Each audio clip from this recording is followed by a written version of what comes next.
Vamos a empezar a abordar uno de los primeros roles dentro de esta metodología, que es el Product Owner, y uno de los primeros artefactos, que es la terminología que se utiliza, que se llama Product Backlog.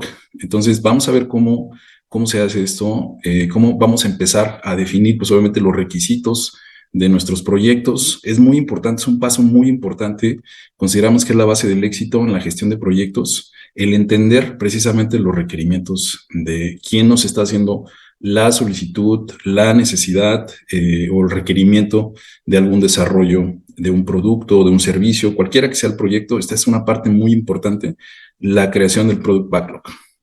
Entonces, vamos a entrar aquí a los temas, ¿no? El objetivo, pues, es comprender que ustedes tengan ya una idea de lo que es el ciclo de esta metodología, el ciclo completo de la metodología Scrum, cómo se interrelacionan los eventos, los artefactos y los roles, reconocer las responsabilidades clave del Product Owner y aprender a crear y priorizar un Product Backlog.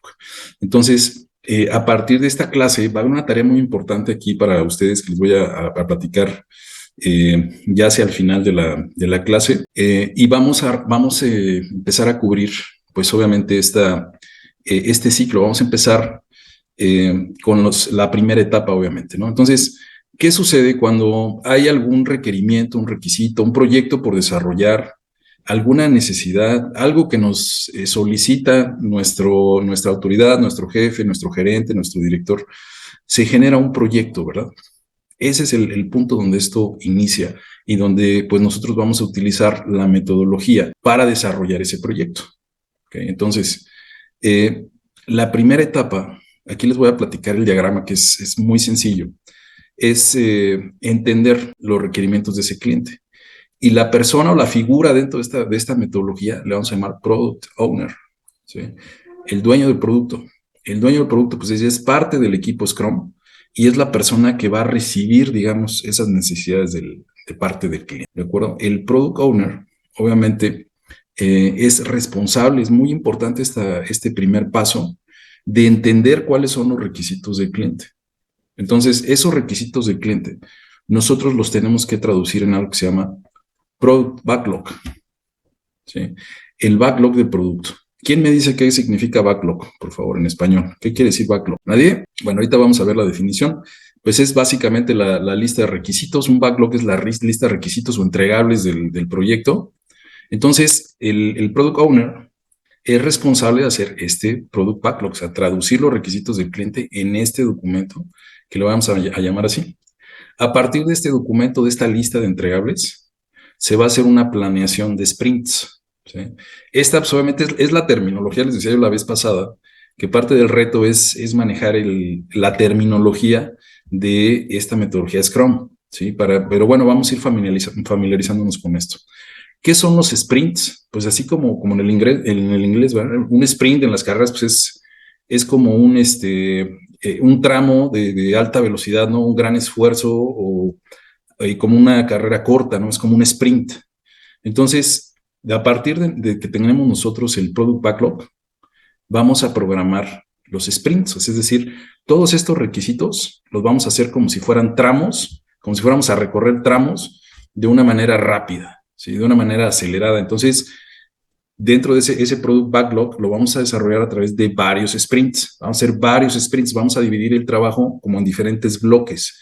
Y cada uno de estos bloques, que lo vamos a llamar sprints, pues lo vamos a ir desarrollando con esta metodología.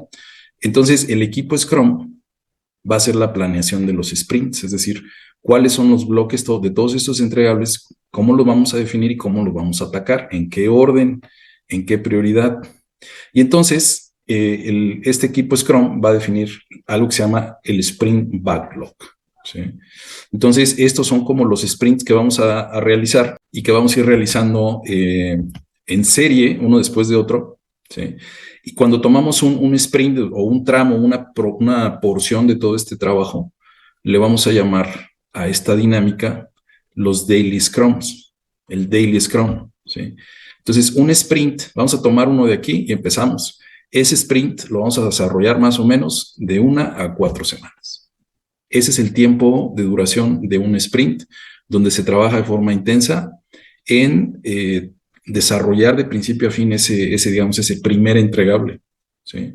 Entonces, aquí va a haber un equipo Scrum, un Scrum Team, que son los que van a hacer este trabajo de desarrollar el sprint, y pues es un ciclo, por eso está representado de esta manera, porque hay un seguimiento diario. El Daily Scrum es el seguimiento diario de los avances, es decir, de las actividades que se tienen que realizar, pues le vamos a dar un seguimiento muy estructurado, ¿sí? Entonces, ¿qué pasa cuando se termina un sprint? O sea, cuando vence el plazo, ya sea 1, 2, 3 o 4 semanas, entonces el equipo Scrum hace una revisión del sprint, ¿verdad? Como una revisión final del trabajo que se terminó, y entonces tenemos ya una parte, digamos que del producto, ya tenemos una parte.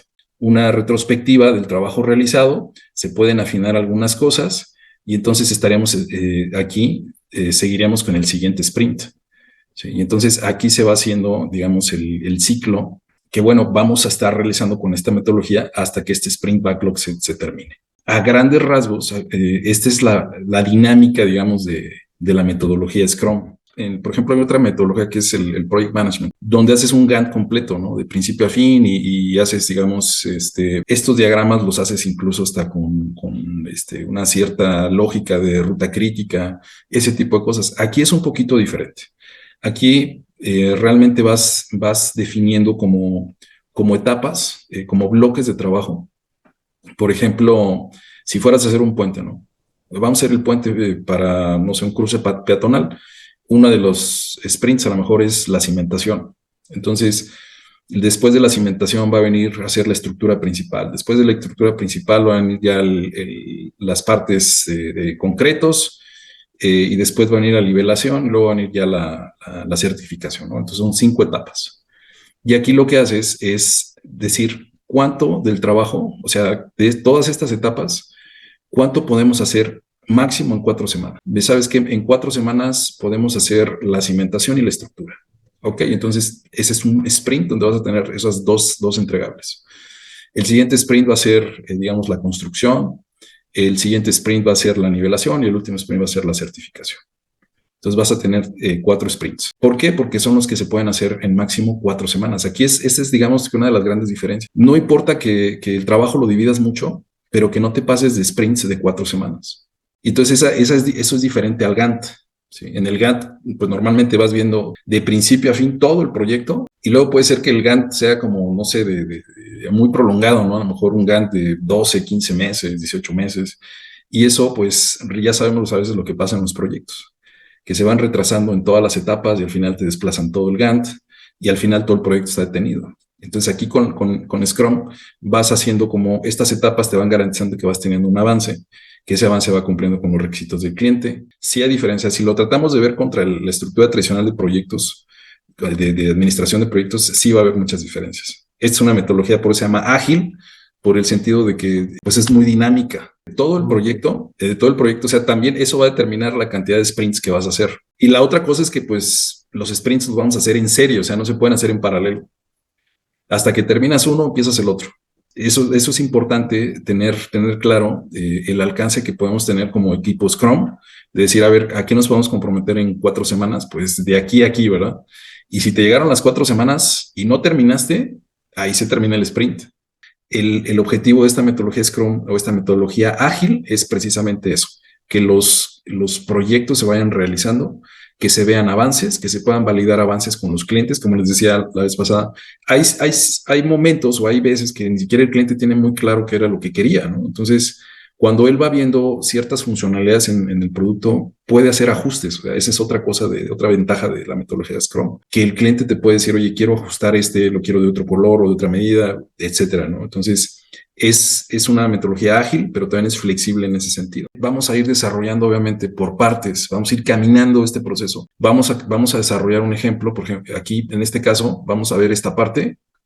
Vamos de aquí para atrás, ¿sí? De aquí para atrás. Vamos a ver un ejemplito aquí en el material, tomar un sprint, desarrollarlo, hacer la dinámica, qué se hace aquí adentro del Daily Scrum, cómo es la dinámica. Imagínense que en esta metodología Scrum, si ustedes van a hacer un proyecto Scrum, ¿quién es el jefe en el equipo? Nosotros en nuestra cultura estamos acostumbrados a tener un jefe, ¿verdad? y que el jefe resuelve muchas cosas y que al jefe le damos la queja de algo y lo resuelve. Aquí no hay jefes. Y eso todavía pone en más relevancia el tema de la comunicación. O sea, en un equipo donde no hay jefes, pues se vuelve un verdadero reto. El equipo Scrum no tiene una jerarquía. Son personas que pueden ser de diferentes departamentos. Ok, entonces vamos a avanzar con este tema. Les decía, vamos a ir viendo por secciones. Hoy vamos a ver hasta aquí, esta parte. Luego nos vamos a meter a esta otra parte. Luego nos vamos a meter a esta otra parte y luego vamos a ver esta otra parte, hasta que cubramos todo lo que es la metodología y vamos a practicar mucho. El ciclo Scrum, entonces, se basa en interacciones llamadas sprints. Vamos tratando de recordar la terminología, tratando de asimilar qué significa. No se los quiero poner en español porque aquí hay ciertas reglas en el uso de la metodología Scrum y hay mucho recelo de usar la terminología como tal. Muchos te dicen, aquí hay muchas marcas registradas aquí en el tema de Scrum y te dicen, si no utilizas la terminología Scrum, no es Scrum. Entonces, quiero asegurarme que vamos a manejar la terminología para que esto sea de dominio de ustedes. Ya es un tema nada más de ir practicando. Entonces, los sprints son iteraciones, ¿sí? Interacciones. Combina roles, eventos y artefactos. O sea, los roles, pues es el papel que juega cada persona.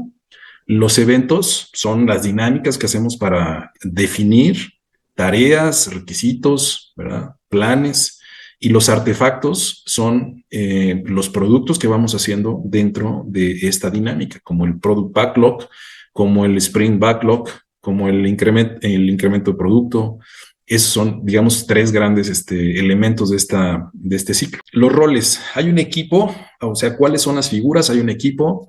Y entonces esto lo tenemos que entender cuando ustedes vayan a hacer un proyecto de la vida real, tienen que definir muy bien quién va a ser el propietario del producto. Bueno, ese sería el product owner, quien va a entregar, quien va a ver toda esa parte, cuáles son los requisitos, pero no es quien lo va a hacer. Aparte va a haber un equipo, ¿verdad? El product owner es el responsable final del éxito del proyecto. Define objetivos y prioridades, gestiona el product backlog, lista de pendientes del producto y se asegura que el equipo trabaje en lo que aporta mayor valor. Luego tenemos al Scrum Master, que se encarga de verificar que se vayan siguiendo las reglas, ¿verdad? Por ejemplo, que los sprints no tomen más de 4 semanas, que se termine en 4 semanas. Si es un sprint planeado para 4 semanas, pues ahí se termina, ¿verdad?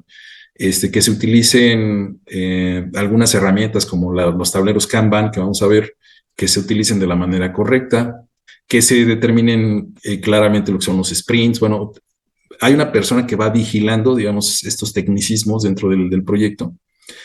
También ayuda a eliminar ciertos bloqueos, el seguimiento de la metodología, ¿verdad? Promueve la mejora continua dentro del equipo. Ese es el Scrum Master. Y hay lo que es el equipo de desarrollo o el Development Team, que es el equipo encargado de ejecutar el trabajo. Se autoorganiza y colabora para entregar incrementos o avances funcionales de valor en cada sprint. Bueno, estos son los roles que se utilizan en la metodología. Bueno, vamos a avanzar entonces. Esto es precisamente, miren, es caso hipotético, le llamamos Universidad Nueva Generación. Aquí sobre les voy a ir mostrando algunos ejemplos de aplicación de lo que estamos viendo el día de hoy. Entonces, les doy un poquito de contexto del ejemplo que vamos a ir desarrollando en las clases. Entonces, dice aquí, en la Universidad Nueva Generación, los estudiantes deben completar un número mínimo de horas en actividades extracurriculares para obtener su titulación. Sin embargo, actualmente el proceso de registro y validación de estas actividades es manual, desorganizado y propenso a errores. Para solucionar esta problemática, la universidad ha decidido desarrollar una plataforma digital que permita a los estudiantes registrar sus actividades a los coordinadores y validarlas, y a los administradores generar reportes sobre el cumplimiento de requisitos, ¿sí? Entonces, sobre esta es la necesidad. Digamos que sería un proyecto que se puede hacer como cualquier otro proyecto con la metodología Scrum.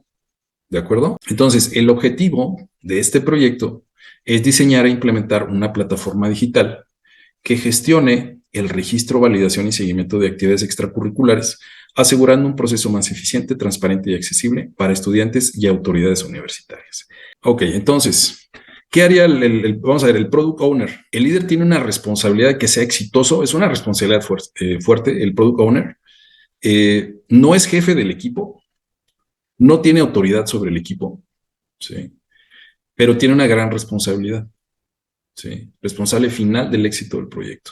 Entonces, define los objetivos y prioridades, gestiona el product backlog o la lista de pendientes del producto y se asegura de que el equipo trabaje en lo que aporta mayor valor. El product owner representa la voz del cliente. El product owner no es un comité, es una persona. Él va a ser la persona que va a tener esa responsabilidad de que este proyecto sea exitoso. Pero va a necesitar un equipo, va a necesitar entrevistarse con la persona que tiene la necesidad, quien está solicitando el trabajo, para entender muy bien cuáles son los requisitos. Pues se mencionan muchas habilidades. Estas son, digamos, algunas cualidades, algunas características, ¿no? Conocimiento del negocio, o sea, excelentes habilidades de comunicación, otra vez el tema de comunicación, muchachos, comunicación, conocimientos del proceso Scrum, obviamente, habilidades de negociación, decisivo, proactivo, accesible, orientado a las metas. Entonces, el Product Owner puede delegar, pero aunque delegue, él sigue siendo el responsable. Puede representar las necesidades de muchos interesados. O sea, puede ser que el cliente no sea solamente una persona o haya una necesidad. O sea, puede haber varias relacionadas con lo mismo, pero pueden ser varios interesados. Para ajustar el contenido u orden del Product Backlog, se requiere negociar con él. O sea, nadie más va a poder cambiar el Product Backlog más que él. O sea, si por ejemplo el equipo quiere hacer un cambio en el Product Backlog, tienen que negociar con él. O sea, él es quien tiene la última palabra sobre si se hace alguna modificación. Y importante, para que los Product Owners tengan éxito, pues la organización debe permitirle pues tomar las decisiones que tenga que tomar. Entonces tenemos lo que es el Product Backlog, es el corazón de Scrum, ¿sí? ¿Cómo se traduce backlog al español? Como pendientes, tarea de pendientes, lista de pendientes o acumulación de trabajo. Backlog es una palabra muy utilizada en el contexto empresarial. Muchas veces se refiere a lo que es el listado de pedidos de los clientes. Entonces, en este caso, pues hablando de proyectos, es el listado de requisitos o de entregables que conlleva el proyecto. Aquí en el contexto de Scrum, como dice esta nota de abajo, es la lista de elementos necesarios o lista priorizada de tareas pendientes para el proyecto. Bien, una lista con todos los elementos necesarios contiene. Aquí empezamos a ver los elementos, historias de usuario. Dice mejoras, correcciones y funcionalidades. El Product Backlog es dinámico, evoluciona con las necesidades del cliente. Entonces, bueno, vamos a ver. Este sería un Product Backlog. La plataforma universitaria para el registro de actividades extracurriculares. Este sería un Product Backlog. Así tal cual, ustedes lo están viendo. Este puede ser. Y de aquí podemos determinar los sprints. Hay 5 entregables, digamos. Pero hay una técnica que se llama historias de usuario, que la vamos a revisar, porque así es como se va haciendo en esta metodología el Product Backlog. Y vamos a ver el primero. Dice, como estudiante quiero registrar mis actividades extracurriculares para cumplir con los requisitos de titulación. Eso es lo que ese usuario, que es el estudiante, esa es la necesidad que tiene. Lo dice, como administrador quiero generar reportes automáticos de las actividades registradas para evaluar el cumplimiento. Como estudiante, quiero recibir notificaciones sobre actividades cercanas para poder participar. Como coordinador, quiero validar y aprobar las actividades registradas para asegurar su autenticidad. Como desarrollador, quiero que la plataforma sea accesible desde cualquier dispositivo para facilitar su uso. Y entonces, así puede haber muchos requisitos, ¿verdad? Muchos requisitos.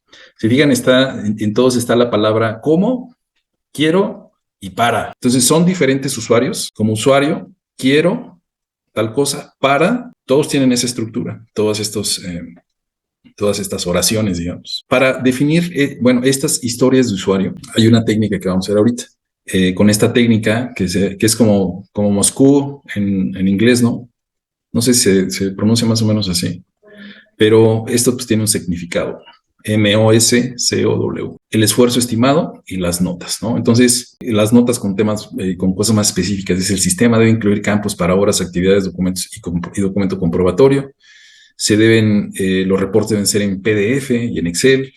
Las notificaciones son vía correo y vía la aplicación móvil, bueno, etcétera, ¿no? Vamos a ver cómo se hace, o sea, cómo se van determinando cada uno de estos puntos. Por ejemplo, para determinar el Product Backlog, vamos a hacer estos 5 pasos. Definir historias de usuario, asignar prioridades, estimar el esfuerzo, añadir criterios de aceptación, ordenar y refinar. ¿Qué es definir historias de usuario? Las historias de usuario describen qué necesita cada usuario y qué beneficios obtiene. Antes de definir las historias de usuario, hay que ver quiénes son los usuarios. ¿De acuerdo? Un usuario Scrum es cualquier persona o grupo que interactúa con el producto y se beneficiará de sus funciones. Entonces, vamos a ver. Primero, la identificación clara y estructurada de los usuarios en un proyecto Scrum. ¿Cómo lo vamos a hacer? Pues vamos a hacer 4 pasos aquí. Identificar a las partes interesadas, a los stakeholders, clasificar los usuarios en tipos, definir perfiles de usuario y validar y priorizar los usuarios clave.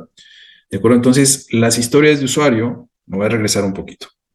Las historias de usuario son estas que están aquí, ¿sí? Acuérdense, definiendo las historias de usuario, de aquí van a salir los sprints. Entonces, necesitamos primero definir esto. Para poder definir la historia, que es contada como una historia, pues hay primero que identificar al usuario o a los usuarios, ¿de acuerdo? Entonces, vamos primero en este sentido. ¿Cómo se definen los usuarios? Vamos a ver quiénes son las partes interesadas, los vamos a clasificar en tipo, cuál va a ser el perfil de estos usuarios y vamos a validar y a priorizar. Entonces, vamos a ver, identificar a las partes interesadas. Una parte interesada, un stakeholder, es cualquier persona o grupo que tiene interés en el proyecto y que puede influir en él. Partes interesadas, obviamente, los estudiantes, ¿verdad? Quienes van a utilizar la plataforma. Los docentes o coordinadores académicos que pueden validar la información. El administrador del sistema, el departamento de TI, y las autoridades universitarias, ¿verdad? Que aprueban y regulan procesos. Ahora, ya identificamos aquí a las partes interesadas. Bueno, entonces, ya que identificamos a las partes interesadas, lo vamos a clasificar, ¿verdad? Ahí tenemos 3 tipos principales, ¿verdad? Para clasificar a los usuarios. Usuarios finales, usuarios administrativos y usuarios externos o indirectos.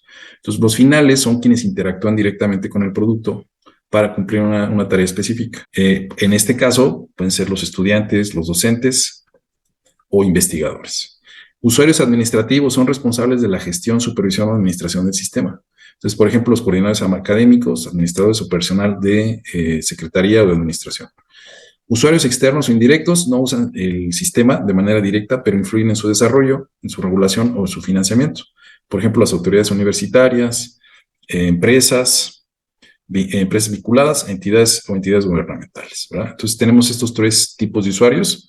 Entonces aquí ya colocamos la descripción, ¿verdad? De cada uno de ellos y vamos viendo las necesidades que tienen del sistema. Por ejemplo, el estudiante es el alumno que debe registrar sus actividades extracurriculares como requisito para su titulación. Necesidad del sistema: registrar las actividades, subir evidencias, consultar el historial y recibir notificaciones. Y así, uno por uno. Coordinador académico: la persona encargada de validar las actividades registradas por los estudiantes sean legítimas y cumplan con los requisitos académicos. Las necesidades va a ser revisar las solicitudes, aprobar o rechazar actividades y generar reportes. ¿De acuerdo? Y hacemos lo mismo con cada uno de los roles. Muy bien. Y por último, vamos a validar y priorizar usuarios clave. Entonces, 3 preguntas para validar y priorizar usuarios clave. Entonces, el usuario interactúa directamente con el producto, servicio o proceso. Esa era la primera. El usuario toma decisiones críticas dentro del ciclo de vida del producto o servicio. Y número 3, si eliminamos a este usuario, el producto, servicio o proceso seguiría cumpliendo su propósito. Cuando nosotros aplicamos estas 3 preguntas, entonces podemos hacer esta matriz donde viene otra vez todos los usuarios, ¿verdad? Tenemos las 3 preguntas aquí y vamos contestando sí o no. De esta manera, nosotros podemos determinar a los usuarios clave. Si se fijan aquí, el estudiante, pues obviamente es usuario clave. ¿Por qué? Porque es el principal usuario. Sin él, la plataforma no tendría sentido, ¿verdad?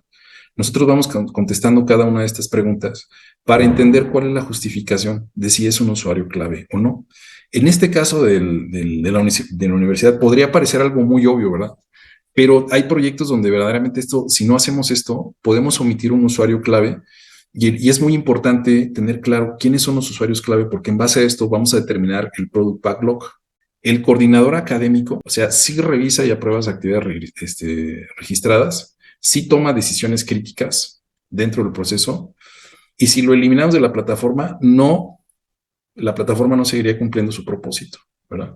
Entonces, es usuario clave sí, porque su rol es crítico para la validación y cumplimiento de los requisitos, ¿verdad? Como lo dice aquí. Luego tenemos al administrador del sistema. Sí supervisa la base de datos, sí toma decisiones operativas sobre los registros, y sin él no se garantiza la integridad del sistema. Entonces, también es un usuario clave, porque es esencial para la gestión y control de la plataforma. Por otro lado, tenemos lo que es el soporte técnico o el desarrollador. Interactúa sí, porque da mantenimiento a la plataforma. Toma decisiones críticas dentro del proceso, sí, porque decide sobre las mejoras técnicas y corrección de errores. Si lo eliminamos de la plataforma, seguiría cumpliendo su propósito. Sí seguiría cumpliendo su propósito, ¿sí? Pero la plataforma puede funcionar temporalmente sin cambios. Entonces, él se vuelve un usuario de soporte. O sea, sí es importante para el mantenimiento, pero no es esencial para la operación diaria. Y por último, autoridades universitarias. No usan la plataforma directamente, sí toman decisiones estratégicas sobre su implementación. Y si los eliminamos de la plataforma seguiría cumpliendo su propósito. Sí, la plataforma puede seguir operando sin su interacción diaria. Entonces, a este le va a clasificar como un usuario de supervisión. Solo supervisan resultados y revisan reportes sin tener un impacto operativo directo. Nosotros aquí lo que hicimos fue identificar a todos los usuarios posibles, o sea, todas las partes interesadas. Todos ellos son partes interesadas, pero no todos son usuarios clave. ¿A quiénes debemos de tomar en cuenta realmente para el Product Backlog? A estos tres: al estudiante, al coordinador académico y al administrador del sistema. Entonces, ya tenemos a los usuarios. Vamos entonces ahora sí a definir las historias de usuario, ¿sí? Las historias de usuario describen qué necesita cada usuario y qué beneficio obtiene. Entonces, ¿cuál es el formato estándar para las historias de usuario? Van a ser acuérdense, cómo, quiero y para. O sea, como tipo de usuario, quiero, vamos a poner la acción o funcionalidad. ¿Para qué lo quiero? Para beneficio, resultado, bla, bla, bla, bla, bla. Por ejemplo, aquí tenemos, miren, ¿se acuerdan que dijimos que estos tres son los usuarios clave? Pues entonces, sobre estos tres vamos a hacer las historias de usuario, ¿de acuerdo? Entonces, preguntamos al estudiante, ¿verdad? Oye, vamos a hacer esta plataforma, ¿qué quieres, qué esperas de la plataforma? Como estudiante, dice, quiero registrar mis actividades extracurriculares para cumplir con los requisitos de titulación. Eso es lo que el estudiante quiere. Pero también quiero consultar mi historial de actividades para verificar mi avance y saber si cumplo con los requisitos. Como coordinador académico, quiero revisar y aprobar actividades registradas para asegurar que cumplen con los requisitos académicos.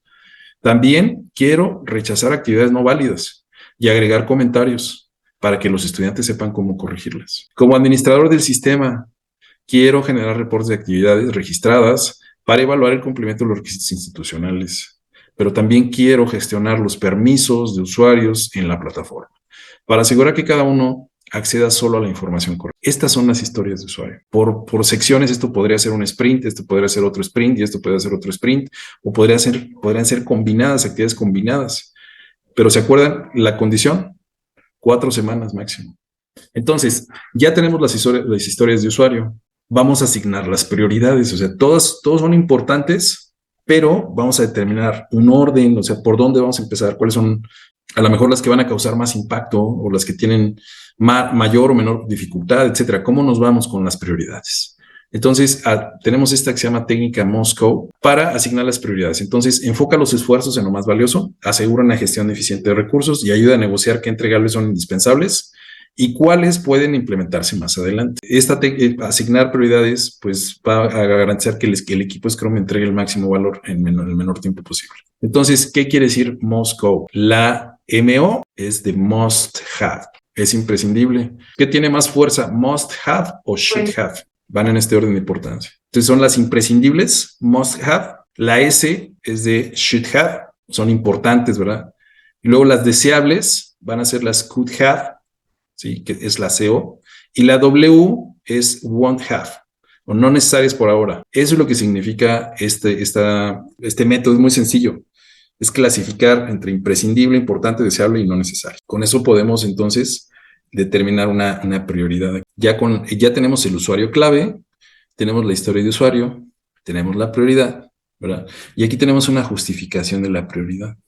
Por ejemplo, la primera dice, como estudiante quiero registrar mis actividades extracurriculares para cumplir con los requisitos de titulación. Es un must have, es un imprescindible.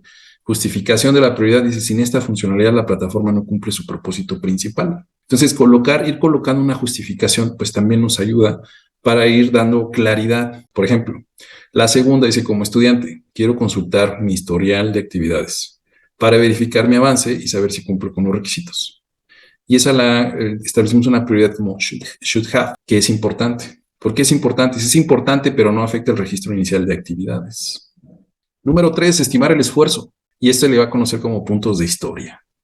Puntos de historia es una unidad relativa de medida para evaluar la complejidad, el volumen de trabajo y la incertidumbre.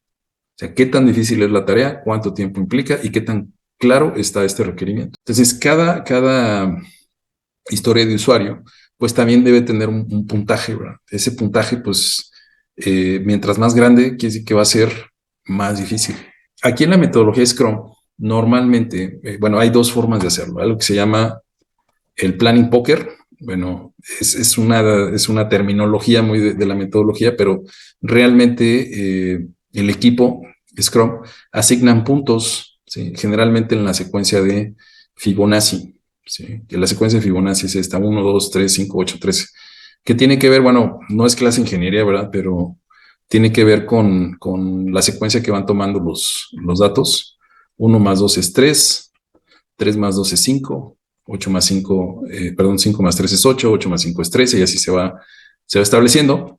Pero si esto, pues ya es muy del estilo del equipo Scrum, si se acomodan con esta terminología, y si no, pues le pueden poner simplemente las tareas que se evalúan basándose en discusiones sobre su complejidad. Por ejemplo, ponerle del 1 al 3 a las tareas que son simples o repetitivas, del 5 al 13 a las que son complejas con varios pasos, o más puntos para los que son inciertas o que estén un tanto indefinidas, ¿verdad? Ponerle un puntaje más alto. Entonces, puntos de historia, aquí lo vamos a colocar. Product Backlog, puntos de historia. Entonces, por ejemplo, la primera le pusimos 8 puntos. La más compleja fue esta, que es un deseable con el mayor puntaje, ¿verdad? O sea, pero el puntaje, ese puntaje refleja el esfuerzo que hay que hacer para cumplir con esa historia de usuario. No quiere decir que sea de las más, o sea, no, esto no tiene que ver con la importancia, sino más bien con la dificultad. ¿De acuerdo? Entonces tenemos, por ejemplo, los imprescindibles, 8 puntos, que es a lo mejor una complejidad intermedia. Y tenemos los que son los importantes, que serían una complejidad un poquito más baja. Entonces, una de los temas aquí es, pues, simplemente decidir por dónde empezar.